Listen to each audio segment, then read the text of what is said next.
Today marks International Holocaust Remembrance Day, a time to honor the memories of the 6 million Jews and millions of others who were murdered by Nazis in camps and ghettos across Europe during World War II. It's a time when those who survived and escaped the final solution say never again. I sat down with El Paso's last living Holocaust survivor about what he endured for extra depth and perspective.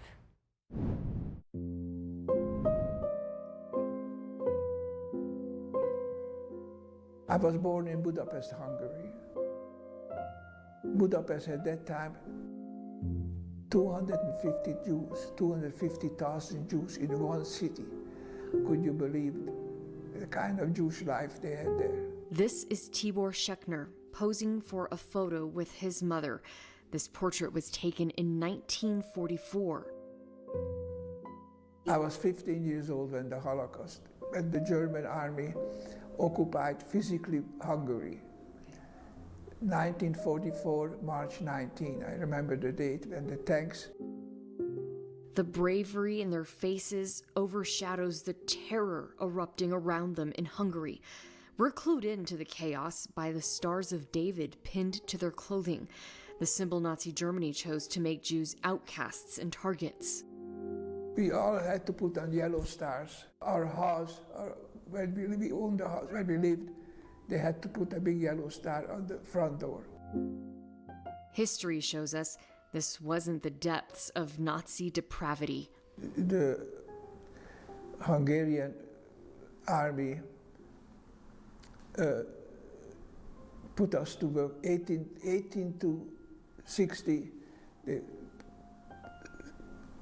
18 to 60 had to report in a place, and they all sent out of the country in Poland under German occupation. And my father was involved there, and he never came back.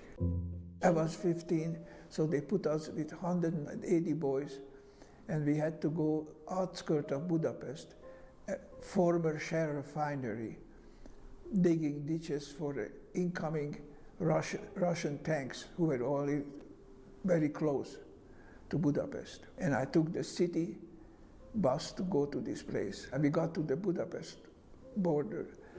The driver called me to the front. I had a yellow star, and he says, "Young man, I slowed the bus, you get a bed off, because at the border, there is the Hungarian army, and take everybody off the trucks, all the boys from the trucks.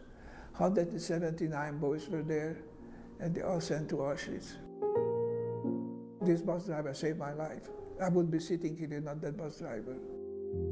Tibor, his mother, and his 10-year-old sister ended up in a Budapest ghetto in December 1944. It was liberated by Russian bombs weeks later, but Tibor's freedom also came with devastating loss. And some small plane dropped a bomb on the building we were, and there 5 people of my family died in that building, including my 10-year-old sister. And that was just a few days before we got liberated, and we found her body in a place where they took all the dead people. We went to the Jew cemetery, and we buried them ourselves. But after the liberation, we had a rabbi and a regular funeral.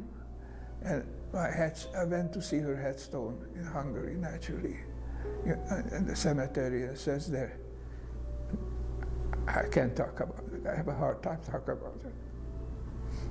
But her headstone says, she's an innocent daughter of the Jews, 10 years old.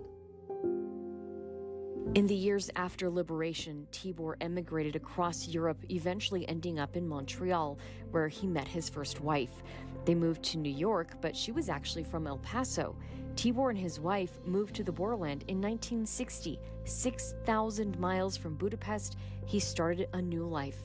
Tibor worked at the Popular department store, which was owned by his father-in-law.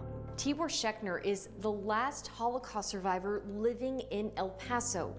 The actuality of losing that connection to that piece of history makes the mission of the Holocaust Museum here in El Paso much more important.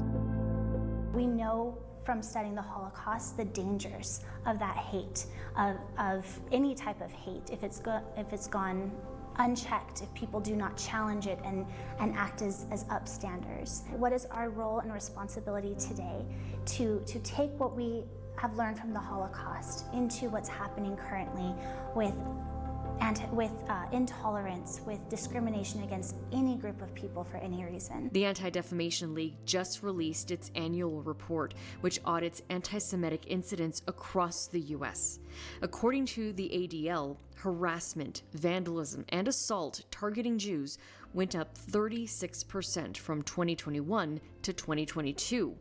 Nearly 3,700 incidents were reported to the ADL last year.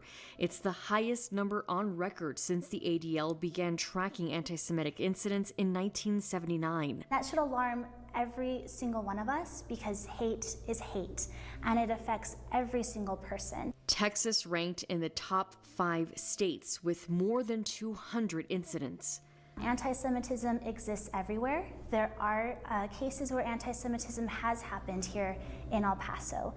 Maybe they are considered smaller incidents, maybe more microaggressions, but bullying and hate speech and that type of anti-Semitism is just as important and just as relevant. If anti-Semitism is spreading in Texas or across the country, it will make its way to El Paso. Whether we're seeing it in as high in numbers right now, we should be concerned because it can trickle down to our city as well.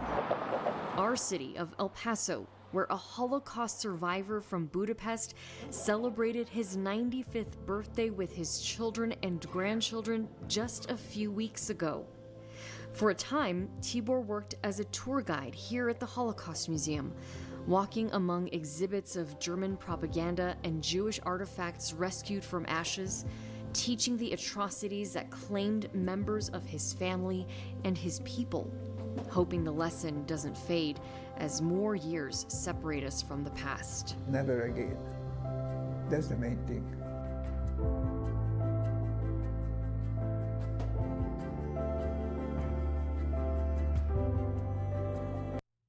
Tibor there with his family, and at the peak, there were 80 Holocaust survivors living in El Paso. You can hear many of their stories and see the exhibits at the Holocaust Museum near downtown El Paso. I've posted a link to the museum's website in this article on our website, kvia.com, and I've shared that link on my social media pages as well.